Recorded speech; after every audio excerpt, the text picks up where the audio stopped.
So, Life is Strange was also showed, and this was one of the things I was excited to see at the Xbox conference. And definitely surprised. Yeah. I think like we both, like actually I think all of us said like we were expecting to see it at Sony. Yes, I was for sure. Especially because they're running PS Plus this month with Life is Strange. Yeah. I've kind of felt that this was a little slap in Sony's face. A little bit. I'm curious how Xbox kind of snuck in, was like, hey, it's a good our move. conference. It's a good move on it was their a part. very good move on their part, but I want to know like the deets. I want to know the deets. I wanted to be in the room where it happened. Let me call Phil Spencer up. Yeah, just call him up. Hey Phil, you know. Hey Phil, deets. Give me them deets. Don't even have to say the game. Just say deets, and he'll be like, I know what you're talking about. You want to know about Life is Strange. Life is Strange Before the Storm does not feature any supernatural powers. Nope. There will be no rewinding in Chloe Price's 16-year-old life, no alternate realities or time bending. This is not Life is Strange 2. Nope. That is being worked on by Don't Nod. I'm super excited for that. Over in France. I'm curious. We had talked about it before. Yeah. Like we knew there wasn't gonna be like supernatural elements to it. I want to know what the interesting game mechanic is going to be. You want to know what the interesting game mechanic is? What? I got it right here. Mm-hmm. Instead, Before the Storm is a prequel developed by Colorado-based Deck 9 Games. I've never played any of Deck 9, I don't think. And it's focused on Chloe Price and her relationship with Rachel Amber. And relationships, say Deck 9, are what fans love from the original. That's true. It's certainly what I loved from the original game, and what I've seen from Before the Storm is going to offer the wonderful angst that comes close to teenage friendships or indeed romantic relationships. Chloe and Rachel's relationship was ambiguous in Life is Strange, which opened up a lot of questions for exploring what it might have looked like in the prequel. Playing as Chloe looks very similar to playing as Max, minus the time traveling. She even has her own version of photography and graffitiing. So that's cool. You get the little, because you got to be Max. You're walking around, you're like, hashtag selfie. What's markedly different is her attitude and more mischievous options that are available to her in Arcadia Bay. Yeah, so she went like super rebel after Max left and her dad died. Yeah, and that's going to be in the game. It's like in the trailer, like they showed like the car hitting, and I was just like, oh no, I have to relive that. Yeah. So there's no rewind powers. There's no powers at all. But that's okay. Yeah, like it says, yes, it's going to focus on the relationships, but like clearly it's going to go. We talked about it before. I think we talked about it with spoilers or something. But like it's going to go into it's not really a spoiler because the game starts off with Rachel's missing. It's going to go into that, obviously. Yeah, so it's going to be leading up into that, and then probably end with that. Yeah, that's my guess. Is just because there has to be like some sort of gameplay to it. Mm-hmm. My guess is that someone's gonna have like hyper observation skills. Yes, that's my guess. See, my thing, I think it's going to be more of the Telltale style here. It's going to be, of course, Life is Strange, but I don't think they introduce like any kind of like actual game mechanics. Mm-hmm. It's all going to be story based. I can also see that's what like my realistic side of my brain is saying. That's what it's going to be. Mm-hmm. But I'm hoping there'll be an interesting game mechanic. Yeah. But in the end, probably not. Like, I'm really looking forward to seeing the relationship between Chloe and Amber. Because like Rachel Amber. Yeah. Okay. Yeah, because like it clearly was like it really impacted Chloe. Yeah, like it changed who she was. Yeah, absolutely. Like, because whenever Max sees her, like she almost doesn't recognize her. She's like, oh wait, oh my gosh, like you are totally different. Yeah. So it'll be really cool to see. Also, some Deck 9 games involve like the Ratchet and Clank games. Really? Yeah. They also did a Neopet game. Which Ratchet and Clank games do they do? Ratchet and Clank Collection, Ratchet and Clank Up something. It goes into an ellipse. I can't read it. I'm too lazy to click on it. Sorry, I'm just going through these games. They did the Madagascar game. I was like, they won. Then I was like, oh right, we're reading that like right now. Okay. So yeah, I'm excited for it. It's gonna be awesome. Me too. Yeah, no, I'm super excited for it. It's gonna be amazing. It'll be nice and short and to the point. Yeah, and that game comes out late August. It's August 31st, I believe. Yep. So the latest The latest it possibly could. It could. August 31st at 11:59.59. I don't think it will be that. Now, we did see from Nintendo a totally new Yoshi game. I was confused by the way Derek was presenting that. Yeah, he made it seem like it was good, like it was a port. It was a port. But he's like, no, it's a new game. And I'm like, I'll take your word for it. I've never played a Yoshi game. It is a new Yoshi game, and it's on the Switch. And it is totally being developed in Unreal Engine 4. It's cool. Epic Senior Game Marketing Manager Dana Cowley. Yeah, shared this news in a post on Twitter. The adorable platformer is one of many upcoming Switch games being developed with Unreal Engine 4. In fact, Epic Games Japan rep told Automaton, in Japan, there are about 20 titles being developed that use the Unreal Engine. I want to read his name. It's Takayuki Kawasaki. I want his name to be in there. So she's going to read the names. I'll read the names. Yoshi for Nintendo Switch was announced earlier in E3. The 2D side-scroller features a cardboard-themed setting and will be released sometime in 2018. So it kind of has that woolly world look to it, but it has some depth as well, and it's two-player. It looked really good. I was excited for it. Yeah, no, it looks really cool. It looks like some fun. And Derek was crapping like so much on Kirby, but Kirby looked like a lot of fun too. Here's what, like, because I was too lazy to just like whatever. I love I've never really played any of the Kirby games, but I love like seeing them. Like you see them and you just feel happy. You're like, yeah, this is like safe fun time. It looked like a lot of fun, and you can actually play up to 4 people on that. Usually it's usually just like a 2-player game. I think. So that, like with the Switch, you would need. I'm assuming you could do 2 pairs of Joy-Cons. You could probably do, you can do 2 full sets of Joy-Cons or like a Pro controller or something like that in there. So I think that's going to be really fun to play. But Mario Odyssey looked so good. Yeah, the guys I was talking to earlier, that I mentioned earlier, one of them was like, "Oh my gosh, Mario Odyssey," and I was like, "Oh, I'm super excited." And he was saying that he's like, I'm gonna get the hat. I'm gonna possess a Koopa, and then I'm gonna jump on them as a Koopa. And I'm like, oh my gosh, the irony. You're killing your brother. Actually, they stack on each other. I know the Goombas stack. Do the Koopas stack? No, I don't think the Koopas stack. Never mind. I was thinking about Goombas. Because the Koopas, you like... hit them in bam, and then the shells. I'm like, oh my gosh. It's going to be interesting. I think my favorite part... Oh, 2 of my favorite things for different reasons is I love the fact that you could possess a bullet bill. Like that's really cool. But then also like whenever he just like possesses this like totally normal dude on the street, you're just like, okay, like because at first you're like, oh, it's funny, he's like it's sort of like an upgraded mushroom system, and then he just possesses this random dude, and you're like, okay, Nintendo, let's like take a step back here and be like, let's look at what's actually happening here. Mario's possessing a normal guy. Yeah. So Mario is essentially becoming a demon. Yes. I mean, we knew he was. Now, and what was interesting, I don't know if you've seen any of this, once you possess one of the enemies, the other enemies know that you are still Mario.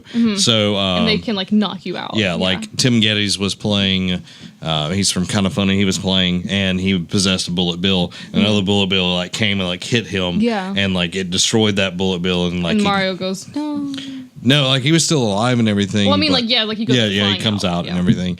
But there's only a limited time that you can stay in the bodies as well. I figured that was the case. Yeah, so I'm glad that they're not making it where it's like really overpowered and that it's a useful skill, but it's like you can't abuse it. Sure. But getting control of Bullet Bill. Oh yeah. So I'm excited for that. Also, I think it's interesting that because with the amiibo, because at first it was kind of like.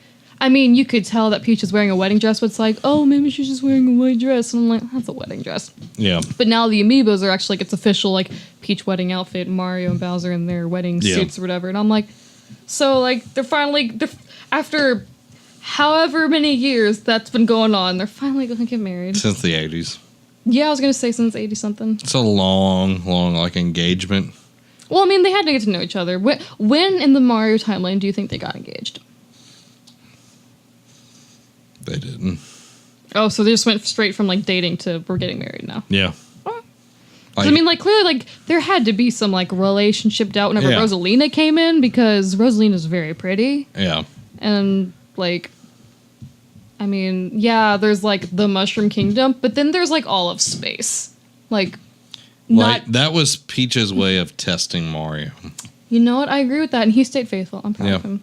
Yeah, that was her way of, like, let's see if my man's going to be faithful. Mm-hmm. You know, okay, but the Bowser thing... See, Bowser's actually just her friend. Like, they're bros. Whatever. Yeah, like, he's... And, like, but, like, it'll get sad. Like, sad not in, like, a, oh, my heart, but sad in, like, a pathetic way in a second. Where it's, like, he's been helping her all this time. Like, he's friend-zoned. Yeah, no, he's friend-zoned. Now he's, like, I was there for you the whole time. Let's get married. And she's, like, no, I'm marrying this guy. Remember, you were helping me, like, work out my relationship with him. And he's, like, what?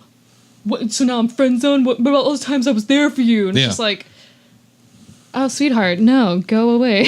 Yeah. And then Luigi's just there. Yeah, Luigi's there. Also, I've seen some, because the girl who was singing in the... Yeah, the mayor... her name was like, her name's like Paulina? Yeah. I saw something saying she was Daisy's sister? And I was like, what? Because for the longest time, I thought Peach and Daisy were sisters. Yeah, I did too. But I guess they're not.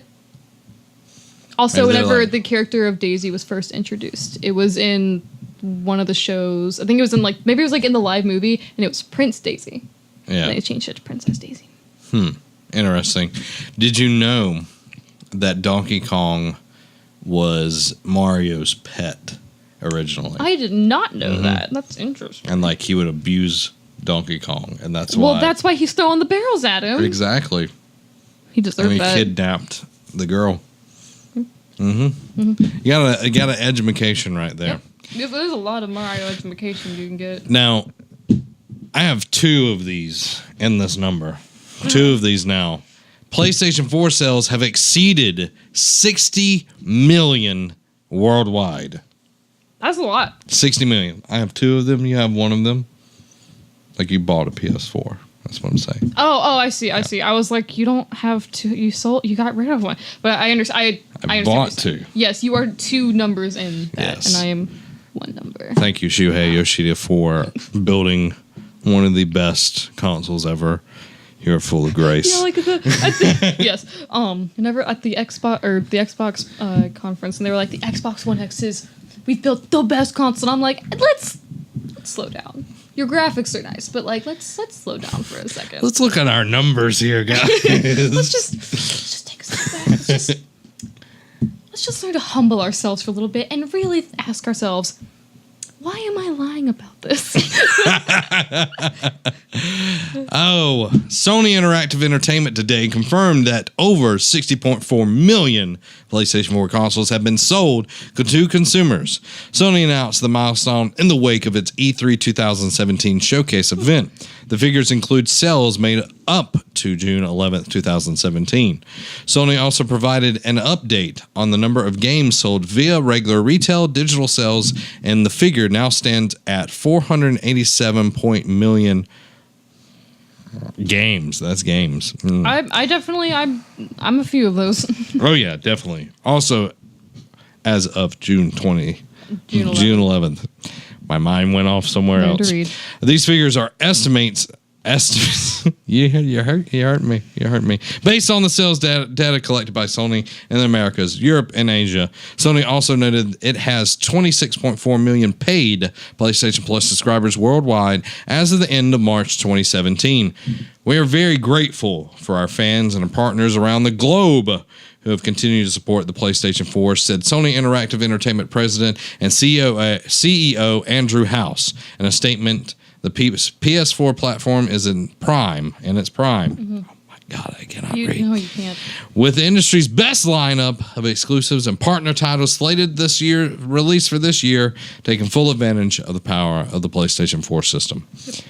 It was also revealed that in April, Sony had shipped 60 million PS4s and retailers, and Sony cracked 50 million PS4s sold to consumers back in December. So from December, half a year, It sold 10 more million consoles. That's a lot of consoles. It's a lot. It's a lot. Yeah. Well, like, you're like, PlayStation Plus, like, paid subscribers. And I was like, yeah, that's me. But then I'm just like, I'm also probably going to cancel it very soon. The only reason I use Plus is to... Online. You have to have it to play Overwatch. Yeah. Which I don't like at all because with on PC, totally free to play. Like, you have to buy it the one time.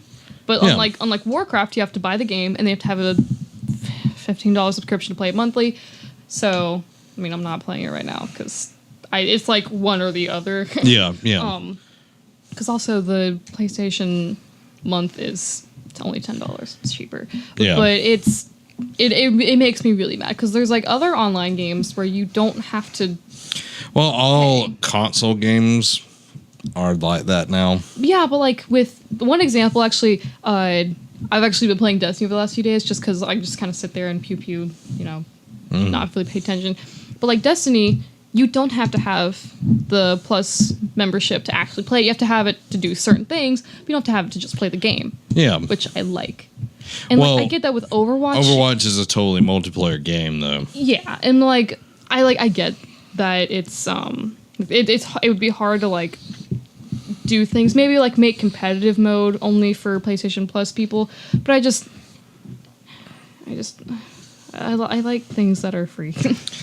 I understand. I'm willing to pay for it, but it's one of those like now that the anniversary event's over, I'll stop paying, and then once because they're doing like an expansion pack about the lunar colony, adding more lore, adding new maps, super excited for it, or new map I should say. Then I'll play again for a little bit, and I'll stop, and I'll play, and I'll stop. Well, you weren't around in the dark times. What dark times?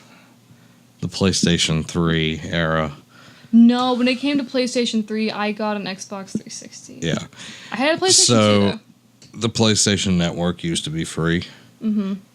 It used to be trash. A friend of mine actually had the PlayStation 3, so I wasn't like, it wasn't like a first-hand experience, but it was like watching from the outskirts. I saw it happen. Like, it was nice that it was free, but it didn't get as much support, and you can see with Xbox has always been paid.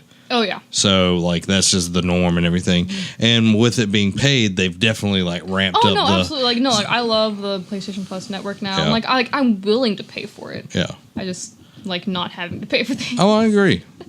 So, we'll see how long Nintendo keeps theirs free. I know eventually it will. They just got pushed in 2018. Yeah. Which is good. Is good. And also, they're still, their prices, I'm like, yeah, I'll totally pay those. Yeah. $20 for a year, yeah, I'll pay that. You know what else is free? What else is free?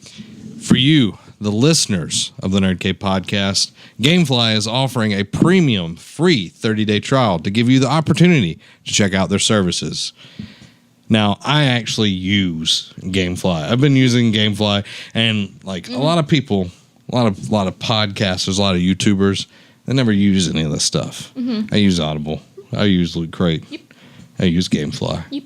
So I'm not selling you anything that I don't actually use. Yeah. It's helped me save so much money from buying bad games. Yeah, no, I remember it was back whenever they first kind of came out or whatever. Mm-hmm. I remember I almost started getting into it. It was before they've been out for a few years now. They've been out since I was in college. Actually, before I was in college. Yeah, because 2005, 2007. Yeah, so it was before I was able to make my own purchases. Yeah, kind of that.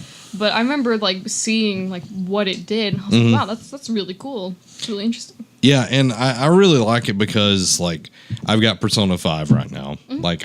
I would never buy Persona 5 just because I've never played any. If you need any questions about Persona 5, I can direct you to an absolute expert on that game. Well, I probably do because I'm confused as mess right now. But my first year of college, before I got into Gamefly, I spent probably $500, easy. In the first in a 6-month period, I spent $500 on games.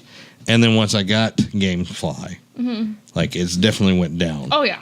Games are expensive. They are expensive. They're $60 a pop, easy. Oh, yeah. Now, they don't only do, PlayStation 4 and Xbox. They do 360. They do PS3.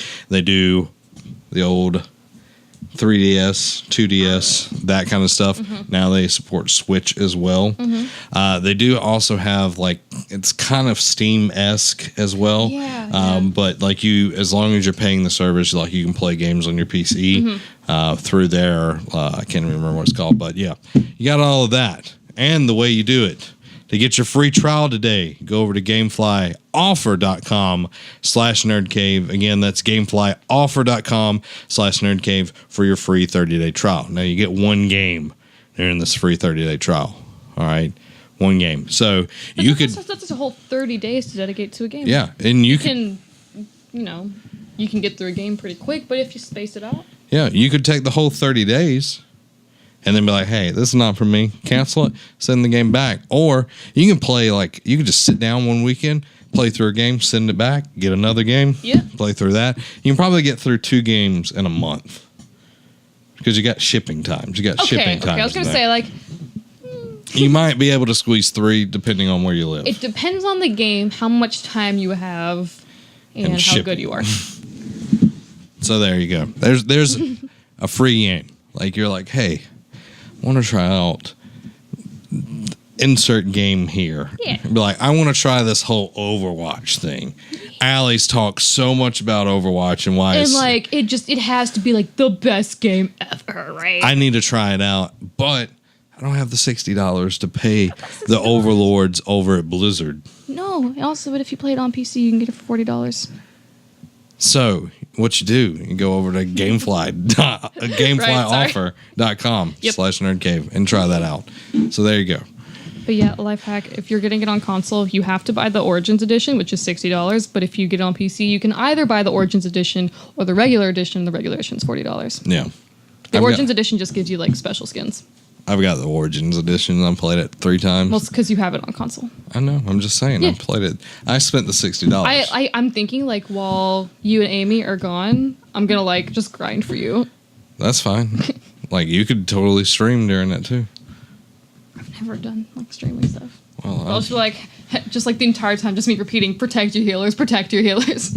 If you enjoyed that, go ahead and hit that subscribe button. If you want gaming content, you can go over to Nerd Cave Gaming right there. If you want to support us, you can check out Patreon right there. If you want more videos, check them out right here. Go ahead, pick one of them. I wonder which one you're going to do. If you're going to be cool, you'd pick any of them. All 4 of them. You'd be awesome.